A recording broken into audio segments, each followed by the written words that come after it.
آیت نمبر 25 سے 23 تک میں پھر حضرت نوح علیہ السلام اور ان کی قوم کے حالات بیان ہوئے کہ نوح علیہ السلام نے جب اپنی قوم کو توحید کی دعوت دی اور انکار پر عذاب الہی سے ڈرایا تو قوم کے سرداروں نے ان سے کہا، بھلا کیا کہا؟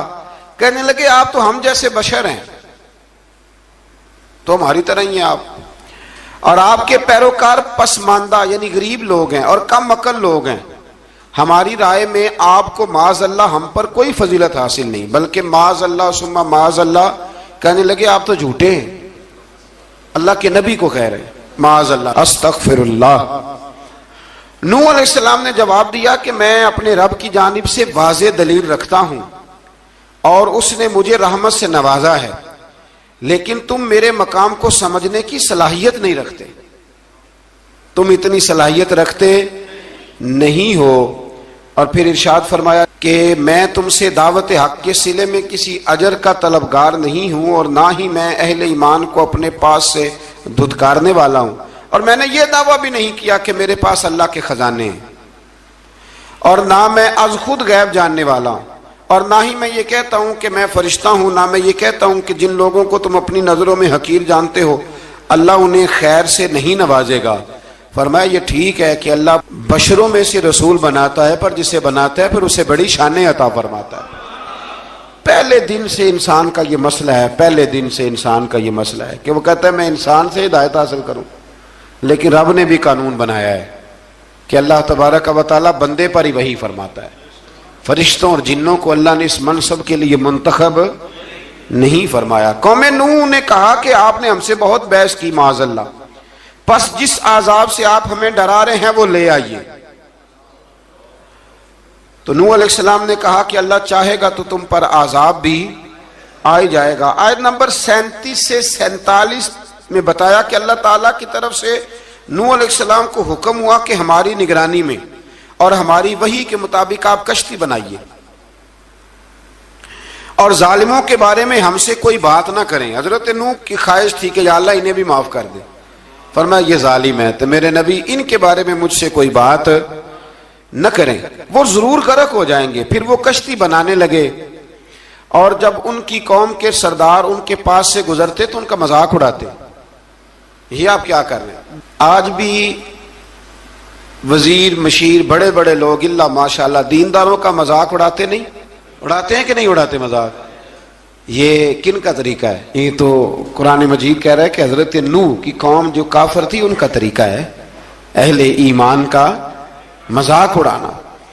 تو وہ مذاق اڑانے لگے۔ نوح علیہ السلام نے کہا کہ وہ وقت آنے والا ہے کہ جب تمہارا مذاق اڑایا جائے گا اور تمہیں پتہ چل جائے گا کہ رسوا کن عذاب کس پر آئے گا۔ اللہ تعالیٰ نے فرمایا جب ہمارا حکم عذاب آ پہنچا اور تندور ابلنے لگا، تندور سے آگ نکلا کرتی ہے، پانی نہیں نکلا کرتا، اور نوح علیہ السلام کی قوم پر جب عذاب آیا تو پانی تندور سے نکلا، تندور سے اللہ نے پانی نکالا، جہاں سے پانی نکلا نہیں کرتا، تندور ابلنے لگا۔ اللہ اکبر۔ تو اللہ تبارک و تعالیٰ نے فرمایا تو ہم نے نوح علیہ السلام سے کہا کہ آپ خود اور اپنے گھر والوں کے ساتھ اس کشتی میں سوار ہو جائیں اور اہل ایمان کو بھی سوار کر لیں، اور ہر چیز کے جوڑے یعنی نر اور مادہ کو سوار کر لیں۔ اور ان کے ساتھ ایمان والے بہت کم تھے۔ حضرت نوح علیہ السلام دعائیں پڑھتے ہوئے سوار ہو گئے۔ پھر کیا ہوا؟ کشتی انہیں پہاڑوں جیسی موجوں میں لے جا رہی تھی کہ نوح علیہ السلام الگ کھڑے ہوئے اپنے بیٹے سے فرمانے لگے یا بیٹے ہمارے ساتھ کشتی میں سوار ہو جا اور کافروں کے ساتھ نہ رہو۔ اس نے یعنی نوح علیہ السلام کے بیٹے نے کہا کہ میں آپ کے ساتھ نہیں بیٹھوں گا، ابھی کوئی پہاڑ آئے گا تو میں پہاڑ کی پناہ لے لوں گا۔ اگر کسی نیک آدمی کا بیٹا کبھی غلط نکل آئے تو اس کا مطلب یہ نہیں کہ اس نے تربیت ٹھیک نہیں کی، ہاں یہ اعتراض چھوڑ دیں، اس لیے کہ نوح علیہ السلام کا بیٹا کافر ہو گیا۔ اور جب سیلاب نظر آیا تو اس سے کہا کہ آ جا سوار ہو جا، تو کہنے لگا میں نہیں بیٹھوں گا، میں تو کسی پہاڑ کی پناہ لے لوں گا اور میں اس کے اندر چھپ جاؤں گا اور وہ پہاڑ مجھے پانی سے بچا لے گا۔ نوح علیہ السلام نے کہا آج اللہ کے حکم کے سوا کوئی بچانے والا نہیں ہے سوائے اس کے جس پر اللہ رحم فرمائے۔ پھر ان دونوں کے درمیان موج حائل ہو گئی، ایسے ایک موج اٹھی اور حضرت نوح کا بیٹا ڈوب گیا. اور جب حضرت نوح کا بیٹا ڈوبا اللہ کی طرف سے حکم ہوا اے زمین اپنا پانی نگل لے, اے آسمان تھم جا, اور پانی خوش ہو گیا. اللہ کا فیصلہ نافذ ہو گیا اور کشتی کوہ جودی پر ٹھہر گئی. نوح علیہ السلام نے اللہ سے التجا کی کیا میرے پروردگار میرا بیٹا اور میرے اہل سے ہے اور تیرا وعدہ سچا ہے کہ تم میرے اہل کو بچا لے گا. اللہ نے فرمایا نوح وہ آپ کے اہل میں سے ہے ہی نہیں, وہ آپ کے اہل میں سے ہے ہی نہیں. اہل میں سے وہ ہوگا جو آپ کے طریقے پہ چلے گا, جو طریقے پہ نہ چلے وہ نسل میں سے ہے ہی نہیں, وہ ختم ہو گئی بات. اللہ اکبر. اس کے اعمال ٹھیک نہیں. جس بات کی حقیقت کا آپ کو معلوم نہ ہو اس کے بارے میں سوال نہ کریں. تو نوح علیہ السلام نے اللہ تعالیٰ سے اپنی اس اجتہادی خطا پر مغفرت اور رحم کی دعا کی. پھر طوفان نوح تھم جانے کے بعد وہ سلامتی کے ساتھ اتر گئے. اجتہادی خطا میں نے ایک لفظ بولا ہے. یہ اجتہادی خطا کا مطلب یہ ہے کہ بعض اوقات انبیاء سے ایسی باتیں سرزد ہو جاتی ہیں کہ جو تعلیم امت کے لیے ضروری ہوتی ہیں تاکہ لوگوں کو پتہ چل جائے کہ اللہ کی بارگاہ میں توبہ کیسے کرنی. اگر وہ لوگ توبہ نہ کرتے تو ہمیں توبہ کے طریقے سمجھ میں, یعنی ان سے اجتہادی خطا ہو گئی, کہنے میں کرنے میں کوئی ایسی بات ہو گئی جو بظاہر اللہ تعالیٰ کی رضا والی, تو فوراً معافی مانگ لیتے تھے. لیکن اب امتی اٹھ کے کہے کہ نبی گناہ گار ہے معاذ اللہ. حضرت آدم نے دعا مانگی تھی نا ربنا ظلمنا انفسنا, اے اللہ ہم نے اپنی جانوں پر ظلم کیا. انہوں نے کہا تھا تو اگر کوئی بندہ حضرت آدم کو ظالم کہے گا تو کافر ہو جائے گا. تو اگر وہ کہے کہ وہ تو خود کہہ رہے ہیں, ایک بندہ اڑ جاتا ہے کہتے ہیں جو خود کہہ رہے ربنا ظلمنا, تو خدا کے بندے وہ اللہ کے نبی ہیں, وہ رب سے کہہ رہے ہیں, وہ عاجزی کے طور پر کہہ رہے ہیں. کچھ لوگ اڑ جاتے کہتے ہیں خود حضور نے کہا ہے جی انا بشر مثلکم, میں تمہاری طرح کا بشر ہوں. خود نبی پاک نے کہا ہے. عجیب بیوقوف بندے ہو, نبی کریم تو کہہ سکتے ہیں پر امتی اٹھ کے نہیں کہہ سکتا. اس نے تو کہنا ہے وہ حبیب اللہ ہے, اس نے تو کہنا ہے وہ قیامت میں شفاعت کرنے والے ہیں. امتی نے تو کہنا ہے وہ سارے نبیوں کے سردار ہیں, وہ امام الانبیاء ہیں. امتی وہ لفظ ادا کرے گا جو اس کے بنتے ہیں.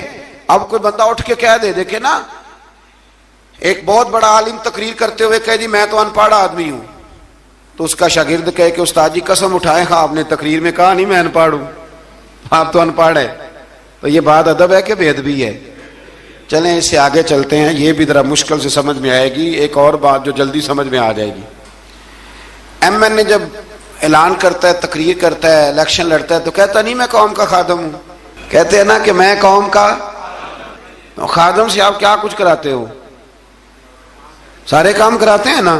خادم کو بندہ یہ بھی کہہ لیتا ہے کہ جھاڑو دے دے گلی میں, کہتے ہو کہ نہیں کہتے؟ تو اس نے بھی تو سپیکر میں کہا میں خادم ہوں, کہو اس سے کہ جھاڑو دے گلی میں آ کے. پھر پتہ کیا حال ہوگا, جھاڑو تو نہیں آئے گا اور ہو سکتا ہے کچھ ہے آ جائے. تو اس لیے اب کوئی بندہ کہے جی انہوں نے خود کہا ہے, تو ایک کچھ پوری جماعت ہے لوگوں کی جو بات کو سمجھتی نہیں. کہتے ہیں خود کہا ہے میں بشر ہوں, انہوں نے خود کہا ہے میں غیب نہیں جانتا, انہوں نے خود کہا ہے میرے پاس خزانہ کوئی نہیں, انہوں نے خود کہا ہے میرے پاس کوئی شے نہیں. تو اس لیے آپ سمجھیں کسی کے لفظوں پر اگر آپ گرا لگا کے بیٹھیں گے تو پھر اس سے بے ادبی ہوگی. تو نوح علیہ السلام نے اللہ سے اپنی اجتہادی خطا کی معافی مانگی. اب حضرت نوح کو کوئی خطا کار کہے گا تو بہت بڑا مجرم بن جائے گا, اس لیے کہ وہ اللہ کے نبی ہیں. آیت نمبر 50 میں قوم عاد کا ذکر ہے اور ان کی طرف دعوت توحید دینے کے لیے اللہ تعالیٰ نے حضرت ہود علیہ السلام کو بھیجا. ہود علیہ السلام نے قوم سے کہا کہ میں تم سے کسی چیز کا اجر طلب نہیں کروں گا, میرا اجر میرے اللہ کی بارگاہ میں ہے, پس تم اپنے رب سے بخشش مانگو, پھر اس کی بارگاہ میں توبہ کرو, اللہ تعالیٰ تم پر موسلا دار بارش برسائے گا اور تمہاری قوت میں اضافہ فرمائے گا. قوم عاد نے دعوت حق کو رد کیا اور ایمان نہ لائے بلکہ ہود علیہ السلام پر طنز کیا. وہ کہنے لگے کہ ہمارے تو معبودوں نے, ہمارے بتوں نے معاذ اللہ آپ کو پاگل بنا دیا ہے, آپ کو مجنون بنا دیا ہے. الٹا حضرت ہود کو کہنے لگے اس لیے آپ ایسی باتیں کرتے ہیں. ہود علیہ السلام نے کہا میں اللہ کو گواہ بناتا ہوں اور تم بھی گواہ رہنا کہ میں تمہارے شرک سے بری ہوں اور میں اللہ پر توکل کرتا ہوں اور میں نے رسالت کا حق ادا کر دیا ہے. آیت نمبر 58 میں اللہ تعالیٰ نے فرمایا جب ہمارے عذاب کا وقت آ گیا تو ہم نے اپنی رحمت سے ہود اور ان کے ساتھ مومنوں کو نجات عطا کی. قوم عاد نے اللہ کی نشانیاں اور رسولوں کو جھٹلایا اور دنیا اور آخرت میں لعنت کے حقدار ہوئے۔ آیت نمبر 61 میں پھر سے حضرت صالح علیہ السلام اور ان کی قوم سمود کے حالات کو بیان کیا گیا۔ حضرت صالح نے کہا ہے میری قوم اللہ وحدہ لا شریک کی عبادت کرو، اس سے بخشش طلب کرو، اس کی بارگاہ میں توبہ کرو، اس نے تمہیں زمین سے پیدا کیا ہے، اس پر آباد کیا ہے۔ جواب دیا ہے صالح ہمارے آباء و اجداد کے معبودوں کی عبادت کو روکنے سے پہلے ہمیں آپ سے بڑی امیدیں تھیں، اور اب آپ ہمیں روکنے لگ گئے ہیں باپ دادا کے دین سے، لیکن اب ہمیں آپ کی دعوت کے بارے میں شکوک ہیں۔ صالح علیہ السلام نے اپنی قوم سے کہا کہ یہ اللہ کی اونٹنی ہے اور یہ تمہارے لیے نشانی ہے، اسے چرنے کے لیے آزاد چھوڑ دو اور اسے تکلیف نہ دینا۔ اللہ اکبر، ورنہ تمہیں عذاب پہنچے گا۔ انہوں نے اونٹنی کی کونچیں کاٹ ڈالی۔ صالح علیہ السلام نے کہا تم صرف 3 دن اپنے گھروں میں مزے اٹھا لو، 3 دن، پھر اللہ کا یقینی عذاب آئے گا۔ پھر ایک چنگاڑ نے ان کو آ دبوچا، وہ اپنے گھروں میں گھٹنوں کے بل اوندے پڑے رہ گئے۔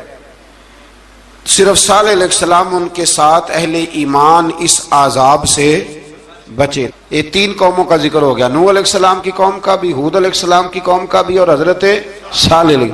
آگے اللہ تبارک و تعالیٰ نے آیت نمبر 69 میں اس بات کا بیان فرمایا کہ حضرت ابراہیم علیہ السلام کے پاس فرشتے بشری شکل میں آئے، انسانی شکل میں۔ انہوں نے اجنبی مہمانوں کے لیے بچڑے کا بھنا ہوا گوشت تیار کرایا۔ آپ یقین کریں کچھ باتیں لوگ ایسی بیان کرتے ہیں کہ جن کو نہ سن کے بندے کا دل کرتا ہے کہ اس بندے کو بتائیں کہ یار یہاں تو دین سارا پڑھ۔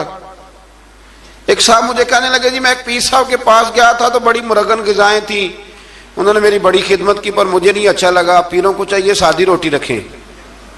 میں کہ تو پیراں واسطے لسٹ بنا خاں انہوں نے کس طرح نہ ہونا چاہیے۔ یہ بہت بڑی مصیبت ہے۔ اگر آپ سادہ کھانا کھلا دیں تب بھی اعتراض ہے، اچھا کھلا دیں کہنے رولا ہے کوئی پیر چوکھے مالدار میں، دونوں طرف سے مسئلہ۔ تو کہنے لگا جی نہیں پیروں کا کیا کام ہے، وہ کڑائیاں اور وہ سارے۔ تو پھر میں نے انہیں کہا کہ آپ اس طرح کریں، گھر جا کے نا تو 12ویں سپارے کی تلاوت کریں۔ حضرت ابراہیم نے اپنے مہمانوں کے لیے بھنا ہوا کھانا تیار فرمایا تھا۔ تو آپ کیا کہیں گے کہ حضرت ابراہیم درویش نہیں تھے؟